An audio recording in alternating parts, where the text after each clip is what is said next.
President Biden began his term with a promise. America is back. But what about defense? Since World War II, America's military hasn't left, and the U.S. government has always given the Pentagon a major share of its budget. Our security is based on being prepared. For there is no substitute for adequate defense. And I think the American people understand.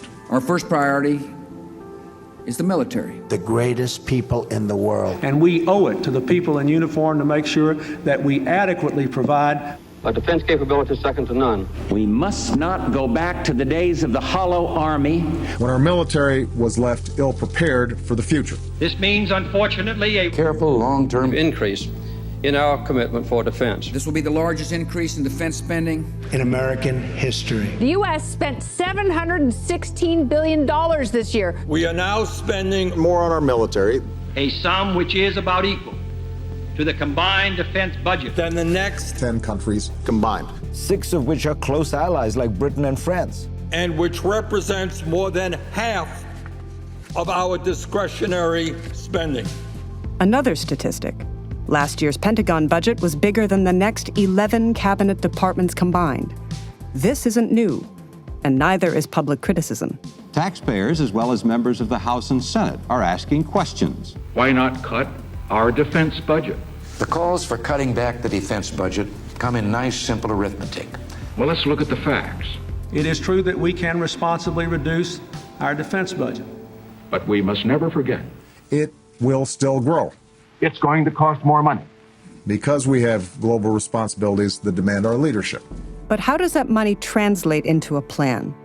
Les Aspin, who would go on to become President Clinton's Secretary of Defense, struck close to a formula. All right, what are the vital foreign interests that the United States has that we want to defend? Our vital national security interests. And from that, derive the forces necessary to defend those areas. We like to think that this is how the government has done things, but it's not. Since Vietnam, our record has been perfect. We have never once gotten it right. The government has not gotten it right because it can't bring itself to take Les Aspin's advice and define what is and is not a vital foreign interest.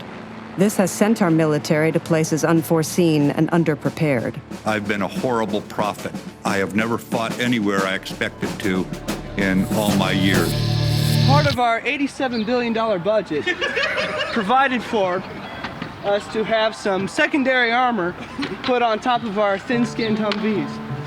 This armor was made in Iraq. It's high-quality metal, and it will probably slow down the shrapnel so that it stays in your body instead of going clean through. And that's about it. Here's the problem. Bigger defense budgets don't make us safer. Better decisions about why we use force make us safer. This is why most Americans would rather we stop trying to spend our way to certainty. Rather, we should spend enough for defense, but we should also consider what our goals are and what really we stand for as a people.